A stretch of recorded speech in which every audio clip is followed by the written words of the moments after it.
Pemirsa, terima kasih Anda masih bersama kami di Sulawesi Tengah hari ini dan kita masuk dalam sesi dialog dan pada malam hari ini kita akan berbicara dengan Bupati Kabupaten Banggai dengan bagaimana cara penanggulangan COVID di Kabupaten Banggai. Dan saat ini kita sudah terhubung dengan Pak Bupati. Halo, selamat malam Pak Bupati, Bapak Insinyur Haji Herwin Yantim MM. Assalamualaikum warahmatullahi wabarakatuh. Selamat malam, Mas Riki. Waalaikumsalam. Salam Pak Bupati. Sehat bersama keluarga Pak ya?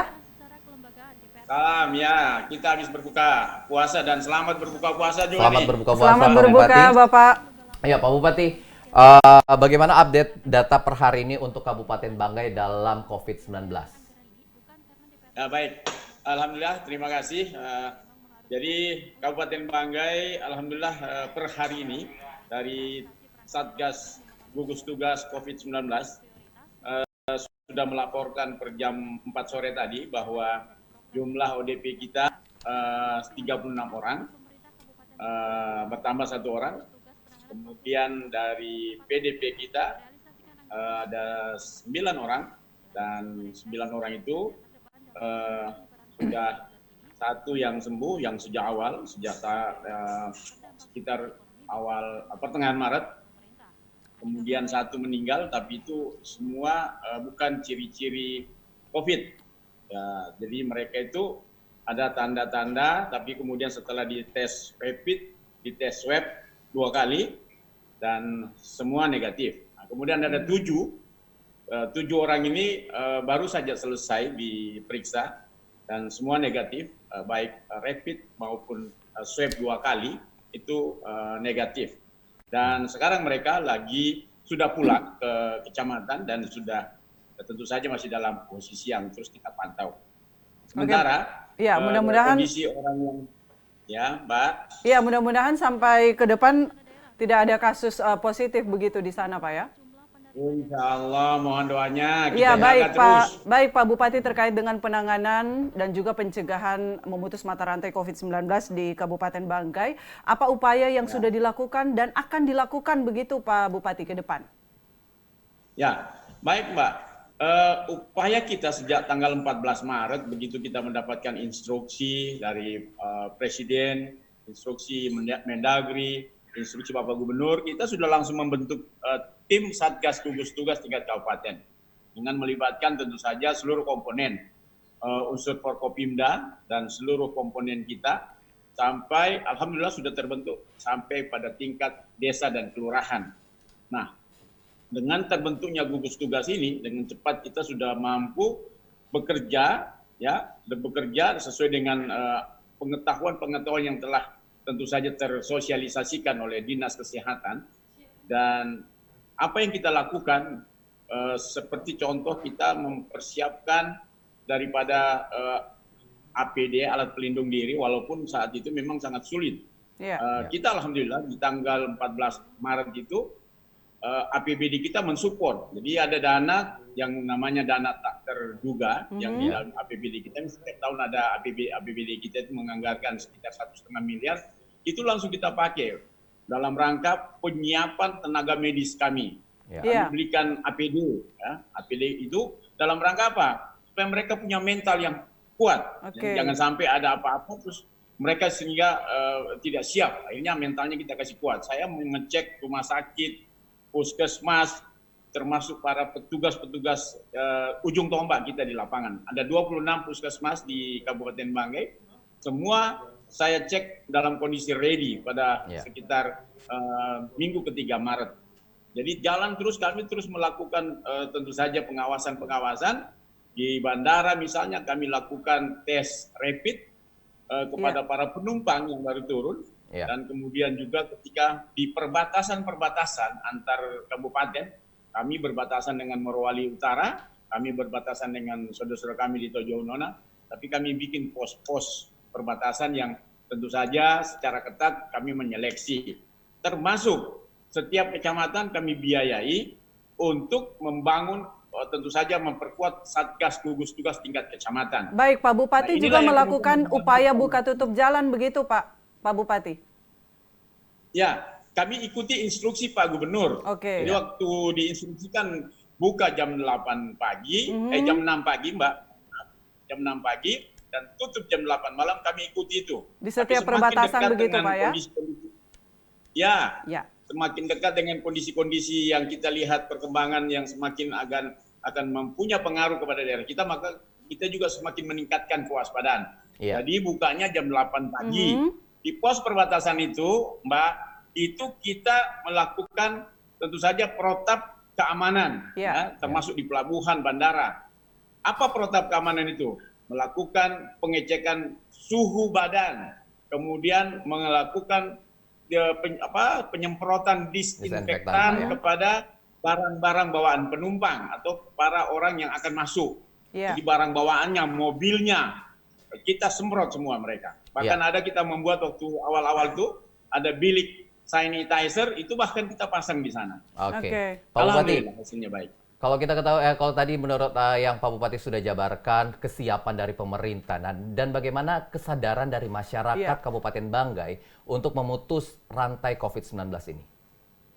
Ya, baik Mas Riki, saya bersyukur sebagai Bupati, tentu saja dengan kondisi seperti sekarang ini, masyarakat masih dalam kondisi yang sangat tentu saja kondusif ya. Dalam tanda kutip mereka, walaupun ada yang memang 1-2 ya, disuruh tinggal di rumah, masih tetap keluar ya, tapi karena memang manusiawi, karena memang kondisi kita katanya masih zona hijau, tapi saya terlalu menghimbau Bapak-bapak, kalau tetap tinggal di rumah, Pemda itu mengadakan satu upaya penjaminan, seperti menyediakan tanaman, bawang, rica, tomat untuk ditanam di halamannya. 3 bulan ke depan berbuah, panen, dapat uang.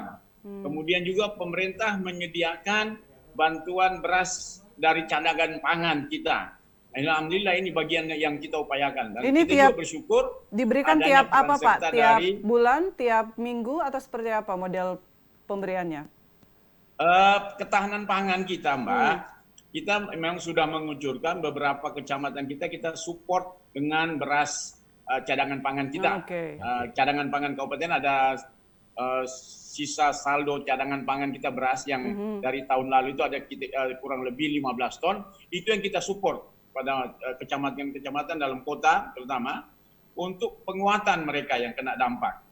Dan kemudian tentu saja ini berkesinambungan dengan dinas-dinas lain seperti tadi saya katakan. Memanfaatkan halaman dengan tanaman bawang, tanaman rica, ya, cabai, ya, kemudian tomat, ya, kan itu akan berfungsi. Kemudian kita bantu benih-benih lagi, benih jagung dan sebagainya.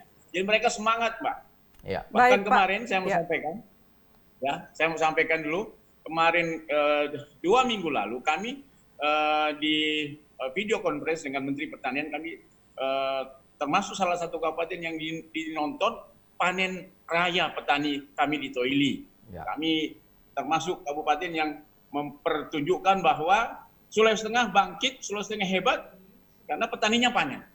Baik. Di saat pandemi COVID ini. Baik, luar biasa Pak Bupati. Ini juga tadi sudah Pak Bupati singgung ya terkait dengan penganggaran. Pak Bupati sudah melakukan revisi anggaran Pak atau pergeseran anggaran terkait dengan pandemi ini COVID-19? Ya, sesuai dengan petunjuk Ibu Menteri Keuangan, revisi anggaran itu kami lakukan setelah mengucurkan dana tak terduga kami 1,5 miliar. Ada 2 tahap kami. Yang tahap pertama kami refocusing anggaran itu kami dapat 4 miliar. Kemudian yang tahap kedua kami dapat 31,5 miliar. Berarti ada sekitar 34 miliar begitu Pak ya? Lebih. 36 miliar. 36 miliar untuk penanganan COVID-19. Iya, 36 miliar. Baik, Pak Bupati, kalau boleh kami tahu begitu peruntukannya untuk apa saja begitu Pak Bupati? Mungkin ada bantuan stimulan ekonomi begitu di sana ataupun juga APD atau lain-lainnya begitu Pak Bupati, bisa jabarkan? Baik, terima kasih Mbak. Jadi dari hasil refocusing anggaran kami, yang tahap pertama itu memang banyak ke arah tentu saja penyiapan APD, ya, alat pelindung diri di rumah sakit, di puskesmas, 26 puskesmas, kemudian juga kepada tenaga-tenaga medis yang tentu saja sebagai ujung tombak kita berhadapan dengan pasien. Nah, sisanya pada saat refocusing kedua, kami mempersiapkan selain APD dan obat-obatan, alat-alat, kami mempersiapkan yang tadi kami katakan, ketahanan pangan masyarakat. Karena COVID ini kita harapkan memang cepat berakhir, tapi ketika dia tidak terduga, bisa panjang sampai 6 bulan, sampai ya nauzubillah min zalik, kita tidak harapkan seperti itu. Kita sudah punya ketahanan pangan di Sudah masyarakat ada kita. plan B begitu ya Pak Bupati ya? Sudah ada plan B yang disiapkan Mbak. begitu? Ya, seperti itu Mbak. Ya. Oke. Ya. Jadi ada juga usaha dari Pemda, kami bersama dengan perangkat daerah, itu tentu saja mempersiapkan bantuan dalam bentuk sembako kepada masyarakat kami. Yang Ya. tentu saja belum mendapatkan sentuhan, baik dari pemerintah pusat, pemerintah provinsi, ya, dan dana desa. Pak Karena Bupati, sekarang dana desa ini, ya. Pak Bupati yang mendapatkan bantuan sembako ini ada kategori Pak Bupati atau semua masyarakat dapat begitu?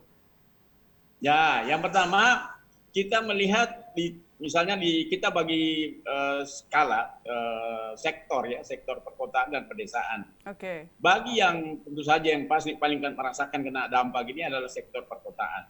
Ya, yang ojek online, kemudian usaha kecil menengah, kemudian buru-buru itu langsung putus mereka. Ya. Nah, ini ada penanganan khusus di Dinas Tenaga Kerja, Dinas Koperasi dan UKM. Itu yang kita memang sediakan juga dalam tanda kutip anggaran refocusing kami. Ya. Jadi mereka kita berikan sembako, kita berikan juga termasuk modal kerja 3 bulan, dan juga tentu saja satu upaya pendekatan. Jadi kita juga memberikan mereka Modal kerja jangan sebesar sampai berapa, mereka Pak? jatuh ya mentalnya seperti itu. Ya, Pak Bupati, untuk modal kerja sebesar berapa dibantukan kepada masyarakat? Bagaimana Mas? Untuk modal kerja tadi Pak Bupati katakan untuk 3 Halo? bulan ke depan. Halo? Iya Pak Bupati? Ya, Ya. Pak Bupati. Ya, tadi Pak Bupati Ya. katakan bahwa setiap masyarakat mendapatkan modal kerja untuk 3 bulan ke depan. Sebesar berapa Pak modal kerja yang Agak kurang diberikan? jelas Mas. Sama Mbaknya kencang kalau bertanya. Baik. Ya, Baik Pak Bupati, kami ulangi. Halo? Halo? Kami ulangi terkait dengan yang Pak Bupati katakan barusan ada bantuan modal kerja begitu, Bapak. Berapa kisaran atau besar yang diberikan ini, Pak? Ya, tentu saja besarannya tidak seberapa karena ini jumlahnya ada sekitar ratusan ya, kurang lebih hampir 200 usaha kecil menengah yang dalam kota ya, yang binaan Kementerian Koperasi. Baik, Kita Pak berikan Bupati. modal selama 3 bulan ya rata-rata kurang lebih 1,5 juta, Mbak. Oke, Baik, Pak Bupati, kita ketahui di wilayah Kabupaten Ya. Banggai ada beberapa perusahaan, salah satunya yaitu Dongi Sinor. Bagaimanakah koordinasi pihak pemerintah dengan Halo? pihak perusahaan-perusahaan tersebut? Halo? Halo, Mbak. Iya. Mas. Iya, Pak Bupati. Halo Pak Bupati? Pak Bupati Halo? dapat mendengar Siap, kami? siap. Iya, dengar. Iya. Oh, Iya, Pak Bupati, ini terkait dengan keberadaan perusahaan besar yang ada di Kabupaten Banggai. Sebut saja salah satunya adalah PT Dongi Sinoro LNG yang merupakan perusahaan besar yang ada di sana, begitu Pak Bupati. Yang kita tahu karyawannya berasal tidak hanya dari penduduk lokal Banggai begitu, tapi ada juga di luar Sulawesi Tengah, bahkan di luar negeri. Pak Bupati, ini bentuk koordinasi yang dilakukan oleh Pemkab Banggai dan juga pihak perusahaan untuk kemudian memutus mata rantai perkembangan COVID-19 di sana, Pak Bupati. Baik, terima kasih. Saya ingin menyampaikan bahwa peran serta perusahaan-perusahaan besar ini, investor besar ini luar biasa ya, Mbak. Saya ingin menyampaikan apresiasi saya kepada mereka dan hampir setiap 2 minggu mereka melihat berkoordinasi dengan pemerintah kabupaten, mempertanyakan apa yang mereka bisa bantu. Oke, barusan ini terkait kontribusi ya Pak kontribusi Bupati mereka, ya. Oh, berkontribusi untuk misalnya alat pelindung diri. Baik. Kemudian pangan itu beras, kemudian bahan makanan tuh dibantu sama mereka. Kalau terkait dengan jam operasional karyawan, Pak Bupati, hilir mudik karyawan begitu? Ya, ada protap yang sudah diedarkan oleh instruksi Pak Menteri Tenaga Kerja, juga kita lihat Pak Gubernur sudah menginstruksikan dan kami tidak lanjuti. Misalnya sudah tidak lagi menerima tenaga yang datang dari luar. Baik. Kita memperketat itu prosedurnya. Jadi mereka datangkan itu kita periksa. Kalaupun terpaksa karena tenaganya itu sangat dibutuhkan, maka kita wajib mensyaratkan kepada mereka surat keterangan bahwa mereka bebas COVID. Dan adapun itu, kalaupun ada surat keterangan bebas COVID itu, mereka wajib mengisolasi tenaga kerjanya itu hanya di pabriknya. Jadi tidak boleh keluar dari pabriknya selama 14 hari. Baik. Oke, baik Pak itu. Bupati. Ya, Pak Bupati, himbauan bagi masyarakat. Oke, Pak Bupati, Ya. himbauan bagi masyarakat Ya. Kabupaten Banggai dalam penanggulangan COVID-19 saat ini. Baik, terima kasih Mas Riki. Jadi himbauan saya, alhamdulillah tentu saja bagian daripada kesyukuran saya di bulan suci Ramadan ini, Kabupaten Banggai masih dalam lindungan Allah Subhanahu Wa Taala. Karena itu, masyarakat Kabupaten Banggai pertahankan daripada ketaatan kepada pemerintah. Apa yang sudah kita lakukan selama ini, menaati instruksi pemerintah, menaati instruksi protokoler kesehatan dalam rangka menghadapi COVID-19 ini, itu sudah sangat baik.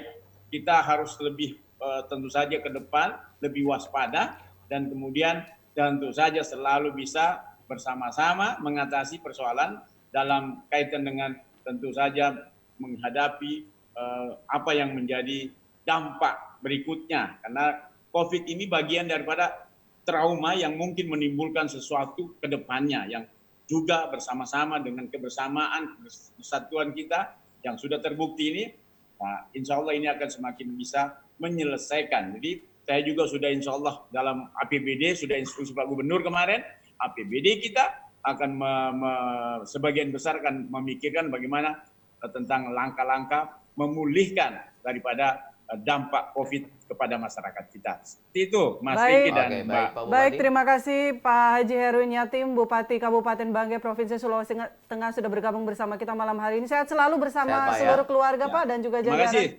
Baik, dan Ya, pemirsa. terima kasih Mas. Mbak, Assalamualaikum. Waalaikumsalam warahmatullahi wabarakatuh.